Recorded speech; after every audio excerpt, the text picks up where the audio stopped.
तो देखिए, अब अगर फॉरएवर एज अ कंपनी अगर आप देखो, है ना, जो उसके पास एक प्रोडक्ट या सर्विस है, कोई भी नॉर्मल एक कंपनी जो बिजनेस कर रही है उसके पास एक प्रोडक्ट या सर्विस होती है। अब उसके बाद ना वो एक डिस्ट्रीब्यूशन मॉडल चूज करते हैं कि अब इस प्रोडक्ट और सर्विस को कस्टमर तक कैसे पहुंचाया जाए। तो फॉरएवर जो कंपनी है उसने नेटवर्क मार्केटिंग बिजनेस मॉडल को चूज किया है, जहां पे वो अपने प्रोडक्ट्स को बेचना चाहती है, राइट।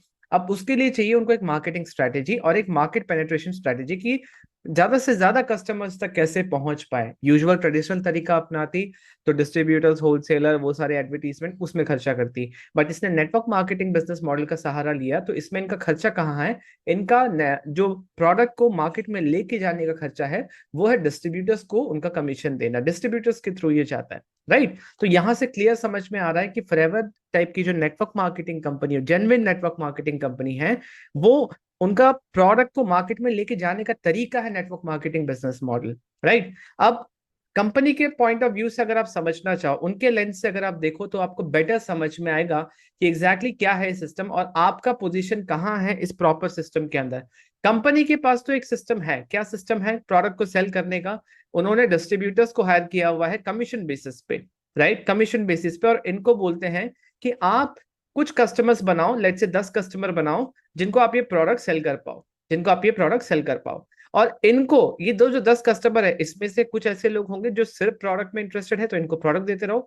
बट अगर इनमें से भी कोई इंटरेस्टेड है कि वो भी इस प्रोडक्ट को प्रमोट करके, सेल करके आगे कमीशन अर्न करना चाहते हैं, और ये जो आप इनको सिखा रहे हो, आपको अपने एफर्ट का तो पैसा मिल रहा है, एट द सेम टाइम इनके एफर्ट का भी पैसा मिलेगा, क्योंकि आप ही इनको सिखा रहे हो, कंपनी इतना ज्यादा एफर्ट नहीं डाल रही।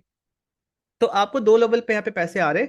कंपनी ने एक सिस्टम बनाया कि उनका प्रोडक्ट मार्केट में जाए, और ये जो काम शुरू करना चाहते हैं, अगर ये पैसे कमाने में इंटरेस्टेड है, तो इनको अपना सीरियसनेस दिखाने के लिए एक मिनिमम अमाउंट का प्रोडक्ट लेना पड़ता है। जैसे इंडिया के अंदर 5,000 रुपीज का प्रोडक्ट लेना पड़ता है, ताकि आप इंडिया के अंदर काम शुरू कर सको। और ग्लोबली अगर करना चाहते हो तो एटलीस्ट 26,000 के अराउंड लगता है। उसके बाद 29,000 का भी पैकेज होता है, 36,000 तक ही जाता है। क्लियर हो रहा है? समझ में आ रहा है आपको? कंपनी के पास एक सिस्टम है कि वो अपने प्रोडक्ट को अपने कस्टमर तक लेके जा रही है। उसके बाद आपको समझना है कि क्या आपके पास कोई सिस्टम है जिससे आपको कस्टमर्स मिलेंगे इन प्रोडक्ट्स के, या आप अपने घर परिवार, फ्रेंड्स, फैमिलीज को ही बोल रहे हो जिनसे आपको सिर्फ रिजेक्शन मिल रहा है, उनसे आपके रिश्ते खराब हो रहे हैं। आपके पास कोई सिस्टम नहीं है कि आप ये कस्टमर्स को कैसे अट्रैक्ट कर पाओगे। आपके पास कोई सिस्टम नहीं है कि वो इंटरेस्टेड इंसान जो इस बिजनेस को भी स्टार्ट करना चाहता है, यहाँ से पैसे कमाना चाहता है, वो कैसे आपसे कनेक्ट करें। तो कंपनी के पास तो सिस्टम है, बट आपके पास सिस्टम नहीं है, राइट। इसीलिए कहीं ना कहीं लोग गलत इन्फॉर्मेशन दे देते हैं कि यहाँ प्रोडक्ट सेल करने की जरूरत नहीं है। बट अगर जो कोर चीज आप समझना चाहो, एक कंपनी क्यों बैठी है, प्रॉफिट अर्न करने के लिए, बिजनेस बिल्ड करने के लिए, एक वैल्यूएबल प्रोडक्ट या सर्विस अपने कस्टमर तक पहुंचाने के लिए, जो मार्केट की नीड है। अब उन्होंने तो अपना सिस्टम बना रखा है, एक मॉडल को अपना रखा है, एक सिस्टम बना रखा है कि उनका प्रोडक्ट कस्टमर तक पहुंचे। बट क्या आपके पास वो सिस्टम है? अगर आपको इस बिजनेस को बिल्ड करना है सही तरीके से, बिना किसी को कन्विंस करे, तो क्या आपके पास वो सिस्टम है? इस क्वेश्चन को समझो। और कंपनी के लेंस से देखोगे, कंपनी के पास तो है, उनका प्रोडक्ट तो पहुंच रहा है। अगर कोई 5,000 से भी ज्वाइनिंग कर रहा है तो 5,000 के प्रोडक्ट्स ले रहा है, दैट मीन्स कंपनी का प्रोडक्ट सेल हो रहा है। अगर कोई 25-26 हजार से ज्वाइन कर रहा है तो इतने के प्रोडक्ट्स ले रहा है, दैट मीन्स कंपनी का तो प्रोडक्ट सेल हो रहा है। तो प्रोडक्ट सेल तो हो रहा है ना। आप चाहे ज्वाइन करो पैसे कमाने के लिए या फिर कुछ भी, कंपनी का तो प्रोडक्ट सेल हो रहा है। बट अगर आप भी प्रोडक्ट सेल नहीं करोगे, जो कि कोर वैल्यू था कि आपको इस कंपनी ने सिस्टम क्यों बनाया, क्योंकि प्रोडक्ट मार्केट में जाना चाहिए, हर जरूरतमंद इंसान को, जिसको प्रोडक्ट की नीड है उस तक ये पहुंचना चाहिए। Getting my point? तो यस, प्रोडक्ट सेल करना पड़ता है, बट ब्यूटी ये है, यूनिकनेस ये है कि बहुत ज्यादा प्रोडक्ट सेल करने की जरूरत नहीं है। हर एक इंसान अगर 10-15 कस्टमर भी जुटा ले, जो कि हर मंथ उनसे प्रोडक्ट लेता रहे, 2-3 सीसी के प्रोडक्ट्स लेता रहे, तो वो इंसान आगे चल के बिजनेस कर पाएगा। अब फॉरएवर के मार्केटिंग प्लान के हिसाब से समझो, फॉरएवर का सक्सेस प्रिंसिपल क्या है? अगर आप फॉरएवर में है तो आपको पता होगा, 4 CC every month, right. 4 CC every month करना होता है, 1+3 मिनिमम, दैट मीन 1 सीसी तो अपनी आईडी पे करना होता है, जहां पे आप वो प्रोडक्ट को सेल्फ यूज कर सकते हो। अब 1 सीसी भी अराउंड 15,000 के अराउंड मान के चलो होता है ना। तो हो सकता है कि आप 15,000 के प्रोडक्ट सेल्फ यूज में ना लो, आप इसमें से 2-4-5 हजार के प्रोडक्ट यूज करो, बाकी तो आपको रिटेल करना ही पड़ेगा, वरना अपने अपने ही पैसे लगते रहेंगे। Getting my point? जब आप इनिशियली स्टार्ट कर रहे हो, मे बी आपको इनकम उतना नहीं होगा, बट 4 सीसी करना तो इंपॉर्टेंट है, तो घर से पैसे लगते रहेंगे। इससे अच्छा आप वो स्किल्स सीखो जिससे आप इन कस्टमर्स को अक्वायर कर पाओ, उन लोगों को अक्वायर कर पाओ जो इस बिजनेस को करने में इंटरेस्टेड है, रिक्रूटमेंट कर पाओ। और रिक्रूटमेंट का भी अल्टीमेट पर्पस होता है कि प्रोडक्ट सेल होता है, किसका? कंपनी का सेल होता है। तो प्रोडक्ट सेल तो होता है। अगर कोई भी आपको ये बोल रहा है कि प्रोडक्ट सेल करने की जरूरत नहीं है, दैट मीन्स आप फिर से नेटवर्क मार्केटिंग जिस चीज के बदले से बदनाम है, जोड़ने जुड़ाने वाला बिजनेस है ये सिर्फ, यहाँ पे कोई वैल्यू नहीं है, आप उसी डायरेक्शन में जा रहे हो। आप सिर्फ लोगों को कॉल कर करके उनको रिक्रूट कर रहे हो, आप उनको कोर चीज बता ही नहीं रहे हो, ना कि आपको अंडरस्टैंडिंग है, ना उनको अंडरस्टैंडिंग है कि एग्जैक्टली काम क्या है। इसीलिए कुछ रोस्टर्स भी यहाँ पे सिर्फ रोस्टिंग वीडियोस इसलिए बना पाते हैं क्योंकि हमारे काम करने के तरीके में कहीं ना कहीं फ्लॉ है। जिस चीज की वजह से ये बिजनेस स्टार्ट हुआ था वो हम नहीं समझ पा रहे, गेटिंग माई पॉइंट। तो प्रोडक्ट सेल तो करना पड़ेगा, बट बहुत ज्यादा की जरूरत नहीं है। अगर आप यहाँ पे, आपके पास अगर 10-15 कस्टमर्स हैं, आपने और 5 लोग को हायर किया कमीशन बेसिस पे, जिनके पास 10-15 कस्टमर्स हैं, तो ये तो इफेक्टिव सेल्स स्ट्रैटेजी बन रहा है ना। कंपनी का भी सेल हो रहा है, जब तक सेल्स नहीं होगा तब तक वो प्रॉफिट नहीं बनेगा कंपनी का, जब तक कंपनी का प्रॉफिट नहीं बनेगा तो इससे आपको कमीशन वो कहां से देगी? लॉजिकली सोचो, गेटिंग माय पॉइंट। तो एक्सेप्शनल प्रोडक्ट हमारे पास, बहुत ही अच्छे यूनिक प्रोडक्ट है, रिजल्ट ओरिएंटेड प्रोडक्ट है। तो एक कंपनी के पास जब एक एक्सेप्शनल प्रोडक्ट होता है और आप एथिकल रिक्रूटमेंट करते हैं, सही तरीके से रिक्रूटमेंट कर रहे हैं, सही एक्सपेक्टेशन सेट करते हुए, सही इंफॉर्मेशन देते हुए, तो आपको सक्सेस मिलता है। और हमारे प्रोडक्ट्स ऐसे, आज मेरे पास भी बहुत सारे ऐसे कस्टमर्स हैं जो कि रिपीट बेसिस पे सिर्फ प्रोडक्ट ले रहे हैं, उनको बिजनेस से कोई मतलब नहीं है। तो रिपीट बिजनेस मिलना इंपॉर्टेंट है, वरना हर महीना ये टेंशन रहेगा कि आज कस्टमर कैसे आएगा, आप कस्टमर कैसे मिलेगा। Getting my point. तो ये सारे पॉइंट्स आप पढ़ सकते हो, ये आपके इन्फॉर्मेशन के लिए मैंने यहाँ लिखा है। Product sales is the foundation of any successful business. Repeat business बहुत इंपॉर्टेंट है क्योंकि जेन्युइन प्रोडक्ट्स हेल्प करते हैं ब्रांड की क्रेडिबिलिटी को बनाने में, राइट। आज ऐसे ऐसे कस्टमर्स है, ऐसे ऐसे डॉक्टर्स हैं जो प्रोडक्ट ले रहे हैं मेरे से, मेरे टीम से, तो मैं ये आपको रियल टाइम में बता सकता हूँ, राइट। तो इट इज वेरी इंपॉर्टेंट कि आप ये सीखें, ये स्किल बहुत इंपॉर्टेंट है।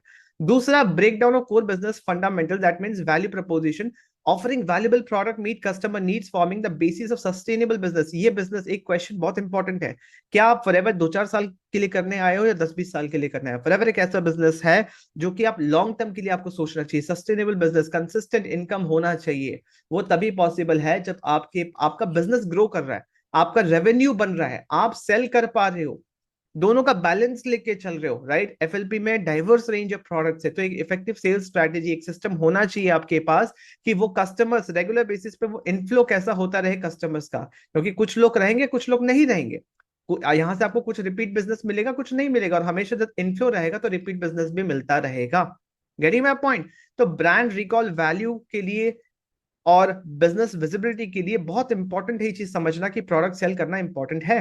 Creating a holistic business ecosystem, right. Customer centric focus अगर आप रहो तो आपका बिजनेस बिल्ड करने में इजी होगा। अगर आप देखो 4cc हर मंथ कर रहे हो, है ना, तो चाहे आपकी टीम काम करे ना करे, आपको तो इनकम आएगी आएगी। और प्लस आप जो लेवल अचीव करना चाहते हो with the help of team, खुद 4cc करो, टीम में 4cc करना सिखाओ, राइट। बियॉन्ड प्रॉफिट, प्रॉफिट के अलावा आप और लोगों को हेल्प कर रहे हो। जॉब क्रिएशन, जॉब क्रिएशन का मतलब सिर्फ ये नहीं कि जहां पे सैलरी मिल रहा है।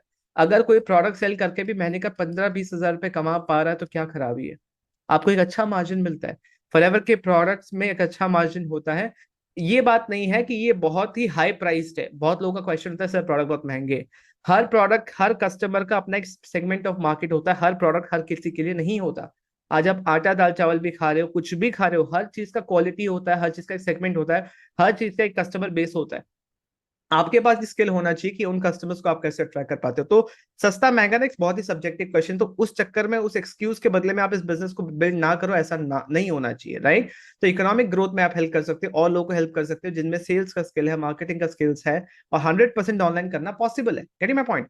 सिनर्जी हमें मेंटेन करना होगा कि प्रोडक्ट सेल्स एंड रिक्रूटमेंट के बीच में, राइट। रिक्रूटमेंट से क्या होता है? रिक्रूटमेंट तो कॉम्प्लीमेंट करता है कि प्रोडक्ट सेल आपका बढ़ेगा। आप अकेले काम कर रहे हो, उससे अच्छा है कि 10 लोग और आपके साथ काम करें, तो प्रोडक्ट और ज्यादा सेल हो रहा है, आपके डाउनलाइन में, आपकी टीम में रेवेन्यू बढ़ रहा है। तो रेवेन्यू बढ़ेगा तो उससे एक परसेंटेज ऑफ कमीशन आएगा, तो जितना बड़ा रेवेन्यू, परसेंटेज ऑफ कमीशन आपका उतना बड़ा बनता है। तो आपका भी विन विन है, कस्टमर का भी विन विन है, कंपनी का भी विन विन है कि कस्टमर को अच्छा क्वालिटी प्रोडक्ट मिल रहा है। और डिपेंड करता है कि आप उसको कितना डिस्काउंट देते हो, किस तरीके से कंसल्टेशन देते हो, क्योंकि नेटवर्क मार्केटिंग के प्रोडक्ट्स ऐसे होते हैं जिसके बारे में आपको थोड़ा समझाना पड़ता है कि सामने वाले की नीड के हिसाब से आप उनको प्रोडक्ट दे पाओ। Getting my point. तो ये एम्पलीफाई करता है अगर आप रिक्रूटमेंट कर रहे हो, रिक्रूटमेंट पर प्रोडक्ट सेल्स, दोनों का बैलेंस लेके हमें चलना पड़ेगा। अगर आप रिक्रूटमेंट भी कर रहे हो प्रोडक्ट सेल्स के साथ, तो एम्पलीफाई करता है सेल्स एफर्ट में, जो कि अल्टीमेटली आपको ज्यादा कमीशन कमा के देगा। And there is nothing wrong in this. और जब आप रिक्रूट करते हो लोगों को, तो आप, आपके पीपल स्किल डेवलप होते हैं, आपके कम्युनिकेशन स्किल डेवलप होते हैं, आपके प्रेजेंटेशन स्किल्स डेवलप होते हैं, लॉजिकल थिंकिंग करते हो, बहुत सारे स्किल्स आपके डेवलप होते हैं।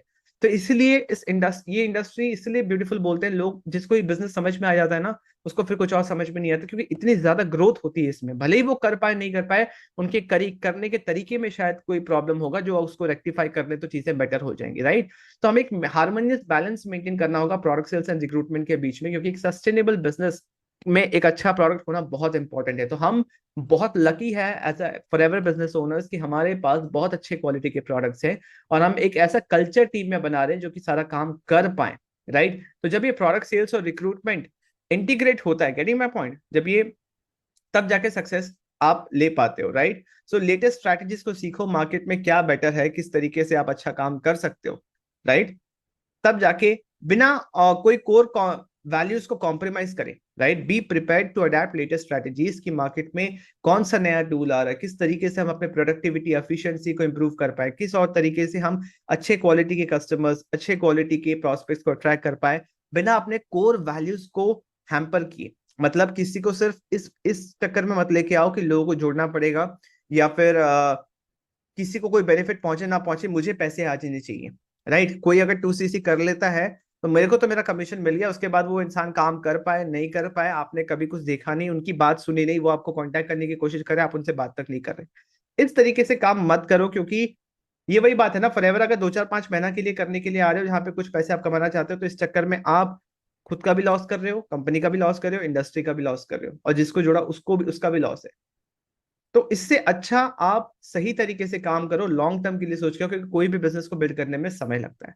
आई होप आपको क्लैरिटी मिला होगा कि प्रोडक्ट सेल्स क्यों इंपॉर्टेंट है। नेटवर्क मार्केटिंग बिजनेस को अगर आप एक नॉर्मल बिजनेस की तरह ट्रीट करो ना, और उसके फंडामेंटल समझो, तो आपको समझ में आएगा कि कितनी बेकार और मतलब नॉनसेंस बात है कि प्रोडक्ट सेल करने की जरूरत नहीं। अगर प्रोडक्ट या सर्विस सेल नहीं हो रहा है तो कमीशन आ कहां से रहा है, प्रॉफिट आ कहां से रहा है।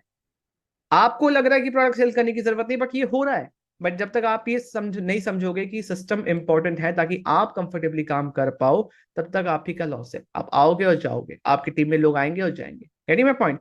तो अगर आप इंटरेस्टेड हो फॉरएवर बिजनेस ज्वाइन करने के लिए, 10 मिनट के अंदर आप समझ जाओगे। एक वीडियो आपको देखने को मिलेगी, डिस्क्रिप्शन में एक लिंक है। वीडियो देखने के बाद आपको एक बटन मिलेगा, जहां पे क्लिक करके फिर आपको स्टेप्स पता चल जाएंगे कि कैसे फॉरएवर ज्वाइन करना है। आप इजीली ज्वाइन कर लो। ज्वाइन करने के बाद फिर हम डिस्कस कर लेंगे कि आगे साथ में कैसे काम करना है। महज 5,000 के इन्वेस्टमेंट में बिजनेस स्टार्ट हो जाएगा, 100% ऑनलाइन, किसी को कन्विंस करने की जरूरत नहीं।